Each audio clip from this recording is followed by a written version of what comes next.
গেৰুকামুখৰ নামনি সোৱণশিৰি জলবিদ্যুৎ প্ৰকল্পই অসমৰ নামনি অঞ্চললৈ মাতিছে বিপদ।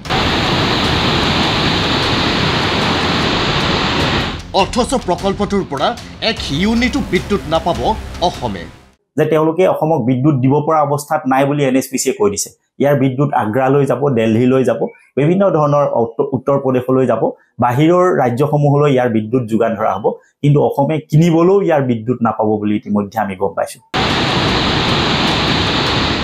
অসমৰ বাবে জলবোমা হিচাপে বহুতে চিহ্নিত কৰা গেৰুকামুখৰ নামনি সোৱণশিৰি জলবিদ্যুৎ প্ৰকল্পত প্ৰথম পৰ্যায়ত 11 এপ্ৰিলৰ পৰা আৰম্ভ হ'ব বিদ্যুৎৰ উৎপাদন। এনএছপিচিৰ মুখ্য পৰিচালন সঞ্চালক ডক্টৰ RK চৌধুৰীৰ মতে প্ৰথম পৰ্যায়ত কাৰ্যক্ষম হ'ব এটা ইউনিট। 2024 মে মাহৰ ভিতৰত 8টা ইউনিটে কাৰ্যক্ষম কৰি তোলাৰ লক্ষ্য। প্ৰথম পৰ্যায়ত উৎপাদন হ'ব 750 মেগাৱাট। সৰ্বমুঠ 2000 মেগাৱাট বিদ্যুৎ উৎপাদনৰ লক্ষ্য ধাৰ্য কৰা এনএছপিচিৰ প্ৰকল্পটোৰ পৰা অসমে কেনেদৰে লাভৱান হ'ব বুলি চৰ্চা চলি থকাৰ মাজতে অনুসূচিত জাতি ছাত্ৰ সন্থাৰ কেন্দ্ৰীয় সমিতিৰ উপদেষ্টা ডক্টৰ হৰিকান্ত দাসৰ দাবী, ধন দিলেও গেৰুকামুখৰ জলবিদ্যুৎ প্ৰকল্পটোৰ পৰা বিদ্যুৎ ক্ৰয়ৰ সুযোগ নাপাব অসমে। উৎপাদন আৰম্ভ হ'ব এপ্ৰিল মাহৰ পৰা আৰম্ভ হ'ব। আৰু ইতিমধ্যে আমি গম পোৱা মতে অসম চৰকাৰে যি এই জলবিদ্যুৎ প্ৰকল্পৰ পৰা বিদ্যুৎ ক্ৰয় কৰিবৰ কাৰণে যি প্ৰস্তাৱ ৰাখিছিল, সেই প্ৰস্তাৱক তেওঁলোকে নাকচ কৰা বুলি আমি গম পাইছোঁ। অসমৰ মানুহক পণবন্দী কৰিব, মানুহ মৰিলে অসমৰ মানুহ মৰিব, কিন্তু অসমে ইয়াৰ পৰা কোনো ধৰণৰ বিদ্যুৎ নাপাব। এইটো এটা অতি ভয়ংকৰ কথা। লাভ নাই। আপুনি চাওক, এই জলবিদ্যুৎ প্ৰকল্পটোৰ পৰা মাত্ৰ 10ৰ পৰা 15 মেগাৱাট বিদ্যুৎ অসমক দিয়া কথা তেওঁলোকে কৈছে। ইভেন অৰুণাচলে প্ৰায় 3ৰ পৰা 5% বিদ্যুৎ অৰুণাচলে পাব। গতিকে মানুহ মৰিলে অসমৰ মানুহ মৰিব। অৰুণাচলৰ উজনি অংশত য'ত ৰিজাৰ্ভাৰটো সৃষ্টি হ'ব, তাৰ আশে পাশে অৰুণাচলী মানুহক 1000 কোটি টকা দি ক্ষতিপূৰণ দি এই মানুহখিনিক স্থানান্তৰিত কৰা হৈছে, বিভিন্ন ঠাইলৈ স্থানান্তৰিত কৰা হৈছে। কিন্তু অসমৰ নামনি অংশ মানুহৰ কাৰণে তেওঁলোকে কোনো ধৰণৰ ব্যৱস্থা গ্ৰহণ কৰা নাই। মানে অসমৰ মানুহক এই এনএছপিচি আচলতে গিনিপিগ বুলি ভাবে।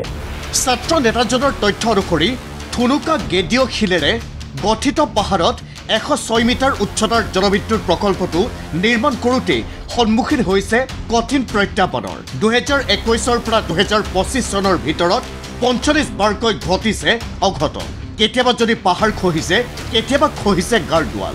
6000 কোটি টকাৰ প্ৰাৰম্ভিক ব্যয় ধাৰ্য কৰা প্ৰকল্পটোত এই পৰ্যন্ত ব্যয় হৈছে 20,000 কোটি টকা। এটা সময়ত প্ৰকল্পটো ভাঙি পেলোৱা হ'ব বুলি আন্দোলনত নমা বিজেপিৰ কেন্দ্ৰীয় নেতাও শাসনৰ গাদীলৈ অহাৰ পাছত মাৰিলে ওলোটা খৰ। এলাগী হৈ পৰিল বিশেষজ্ঞ কমিটিৰ প্ৰতিবেদনো। এনে ক্ষেত্ৰত অসমৰ নামনি অংশৰ একাধিক জিলাৰ প্ৰতি কিদৰে ভাবুকি আহিছে তাৰো সবিশেষ তথ্য সদৰি কৰিলে ডক্টৰ হৰিকান্ত দাসে। আৰু বিশেষজ্ঞ কমিটিয়ে কৈছে যে এই গেৰুকামুখ পাহাৰটো অতি থুনুকা গেডিঅ' শিলেৰে গঠিত এটা পাহাৰ। ইয়াত 216 মিটাৰ উচ্চতাৰ বৃহৎ জলবিদ্যুৎ প্ৰকল্প বহন ক্ষমতা এই নামনি সোৱণশিৰি জলবিদ্যুৎ প্ৰকল্পটো নাই বুলি কোৱাৰ পিছতো তেওঁলোকে ইতিমধ্যে এই প্ৰকল্পটো নিৰ্মাণৰ কামত উঠি পৰি লাগি এপ্ৰিল মাহৰ পৰা এই প্ৰকল্পটোৰ কাম সম্পন্ন কৰিব। কিন্তু পৰৱৰ্তী সময়ত যেতিয়া 116 মিটাৰ উচ্চতাৰ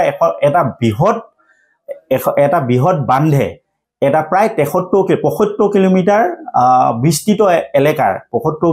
বিস্তৃত এলেকাৰ বৃহৎ এটা জলভাণ্ডাৰ তাতে সৃষ্টি কৰিব, আৰু সেই জলভাণ্ডাৰটো কেনেবাকৈ যদি ভাগিবলৈ হয়, তেতিয়াহ'লে অসমৰ মানচিত্ৰৰ পৰা এই উত্তৰ অসমৰ বিভিন্ন জিলা হেৰাই যাব। কিন্তু সকলো বিপদ মূৰ পাতি লোৱাৰ পাছতো সঁচাই গেৰুকামুখৰ জলবিদ্যুৎ প্ৰকল্পৰ বিদ্যুতৰ পৰা বঞ্চিত হ'ব নেকি অসম? নিশ্চয় ৰাজ্যবাসীয়ে বিভাগীয় কৰ্তৃপক্ষৰ পৰা ইয়াৰ উত্তৰ বিচাৰিব। গেৰুকামুখৰ পৰা জীৱন দত্তৰ ৰিপৰ্ট, ND24।